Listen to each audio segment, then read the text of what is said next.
ca biir rapport Cour des comptes boobu dañu ne daaju Mansour Faye dañ ko war a woo yoon waaye daaj ba mu lañ ko laajee dafa ne Mansour Faye moo ma indil ab tableau ne ma da nga koy jëndee 145 000 mu ngi ci biir rapport bi waaw kooku ne dañu ko diffamé mais kooku moo waroon taxaw fii tribunal. parce que avocat Mansour ñoom ñoo ne amul fenn fu ñu cité le nom de Mansour. Mansour Faye est dans le rapport maa ngi wax sénégalais yi mu ngi ci site Cour des comptes bi da ngeen ko dem ubbi ngeen lire ko page 102 le ministre Mansour Faye lañ ci tudd moo ca nekk.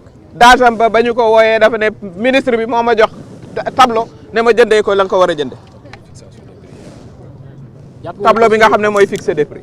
kon dañu nekk ci réew moo xam ne ñi nga xam ne ñoo waroon a nëbbatu tubaab naan raser les murs ñoom ñooy woo nit ñi ci tribunal. excuse publique yi nag moo waxoon ne da nga war a ñëw ci kanamu baar bi daal di baalu Mansour. moom xam na ne mais ñoom nañu xaar ba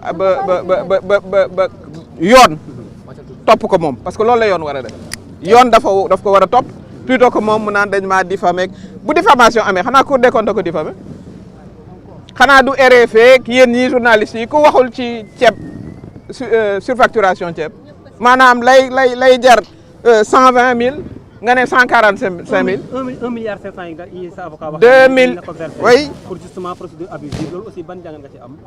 mais parce que doo jël rek parce que yow yaay goro président dafa fàtte ne jamono dafa changé parce que yaay goro président da ngay woo ku la neex ci tribunal bi ci amul ci te yow ñu waroon laa woo tribunal yow. fonds Covid bi li sénégalais yi li nuy xaar mooy ñu leeral ko te ci moom ministère am dañu cee jël lu tolloog 2 milliards 749 millions dépensé ko te waruloon a nekk dañoo yokk njëgu ceeb bi.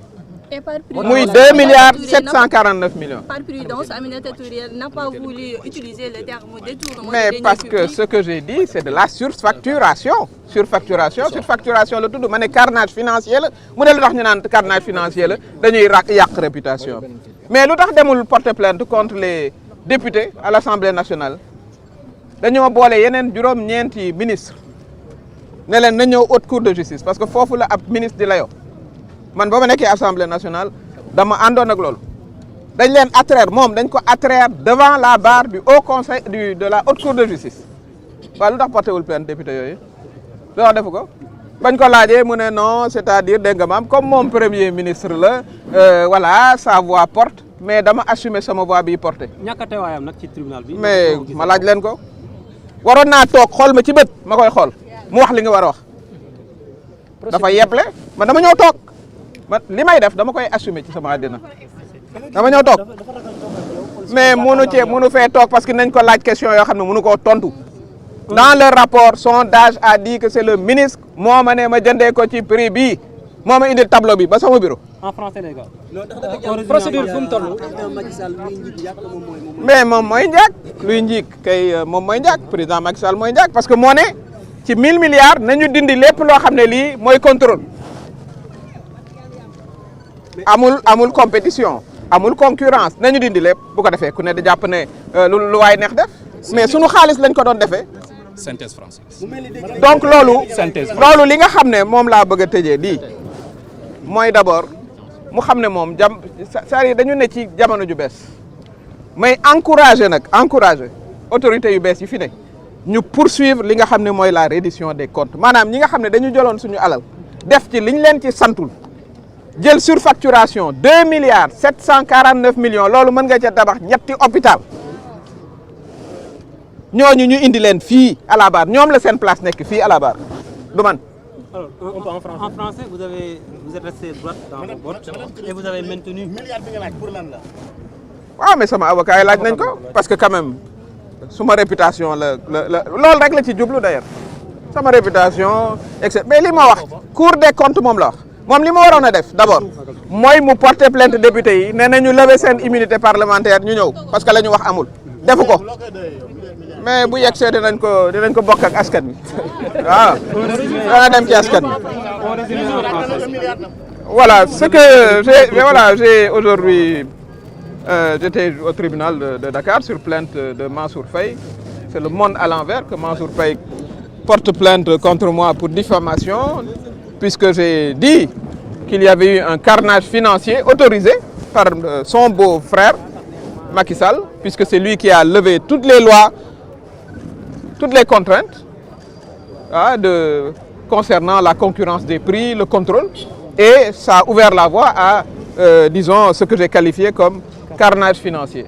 Je veux faire savoir aux Sénégalais que le rapport de la Cour des comptes a clairement indiqué, la Cour des comptes, c'est l'organe de contrôle par essence de nos fonds publics. C'est un organe extrêmement sérieux, je les ai cités. Ils ont dit qu'il y a 20 milliards qui n'ont rien à voir avec la Covid. Le mot carnage a été au centre du procès. Le mot carnage a été parce qu'ils veulent jouer avec les mots. Mais vous pensez que, et ça c'est dans le rapport, au lieu d'acheter la tonne de riz à l'époque à 120 000, on l'a acheté à 145 000. La Cour des comptes a dit qu'il y a eu une surfacturation de 2 749 millions. 2 749 millions. On joue sur les mots et ils ont demandé que le DAGE soit traduit en justice. Le dossier est là, dehors ici au tribunal. Ce dossier doit être réactivé. Le DAGE lui-même, et ça c'est indiqué dans le rapport de la Cour des comptes, a dit que c'est son ministre Mansour Faye qui est venu avec un tableau des prix et qui lui a dit d'acheter à 145 000. C'est à la page 102 du rapport. Il faut regarder ce rapport. Je vous invite à aller sur le site de la Cour des comptes. Vous aurez le rapport là-bas. Vous demandez un peu plus de 2 milliards. Et il est scandaleux, c'est un véritable scandale que moi j'ai à passer la journée ici, à la barre, pendant que lui, qu'on accuse vraiment de surfacturation, parce qu'on parle du ministre, du ministère, on veut nous faire croire qu'il n'a pas de responsabilité dans ça. Mais l'ordonnateur des dépenses, vous pensez que dans un ministère, un DAGE peut dépenser voilà, 2 740 sans l'aval de son ministre, vous le croyez? Ça ne peut pas exister, ça n'existe dans aucun pays du monde. Et on vous demande de présenter des excuses. Voilà. Mais c'est lui qui doit demander non seulement des excuses, mais il doit être amené au tribunal dans les meilleurs délais pour qu'il s'explique sur ce dossier, en attendant qu'il réponde sur les autres. Vous demandez des réparations. Et mes avocats ont demandé des réparations pour ma 1,5 milliard que je partagerai avec les personnes, voilà, les personnes démunies. Où est-ce qu'on nous en sommes aujourd'hui au dossier? Qu'est-ce qui va Mais le dossier sera vidé le 8 août, donc dans une dizaine de jours. Mais je voudrais ici exprimer toute mon indignation parce que je crois que Mansour Faye ne comprend pas que le régime de son beau-frère est terminé. Lui, il n'est ministre que parce qu'il était le beau-frère de Macky Sall. Ce n'est ni son expérience antécédente. Qu'est-ce qu'il faisait avant Macky Sall? Moi, je peux dire ce que je faisais avant Macky Sall. Je peux le dire. Lui, il n'est pas capable de vous dire qu'est-ce qu'il faisait. Parce qu'il ne faisait rien pour qu'il mérite un poste de ministre. Son pool d'avocats vous a aussi reproché de s'en prendre à la famille du président. Mais c'est la famille du... Moi, je n'ai aucun intérêt particulier pour Mansour Faye. Franchement, je n'ai aucun intérêt. Il n'est pas mon interlocuteur. Lorsque je parlais du fonds Covid, je m'adressais au président Macky Sall, qui a levé toutes les lois de contrôle. Si on avait mis un minimum de contrôle, on n'aurait pas eu ça. On n'en serait pas là. Un minimum de contrôle. Il a enlevé toutes les lois. Donc voilà un peu... voilà. Il n'a pas voulu venir. Il n'a pas osé regarder le tribunal dans les yeux parce qu'on lui aurait posé des questions auxquelles il n'aurait pas pu répondre. Notamment son DAGE qui dit qu'il lui a donné l'ordre avec un tableau d'aller commander ce riz pour un excédent de 2 749 000. C'est un scandale. Nous invitons les nouvelles autorités à poursuivre les investigations dans cette affaire scandaleuse, parce qu'il ne faut pas oublier que près de 5 000 Sénégalais sont morts du Covid, pendant que certains pensaient faire de la surfacturation. Je vous remercie. Merci beaucoup. Voilà.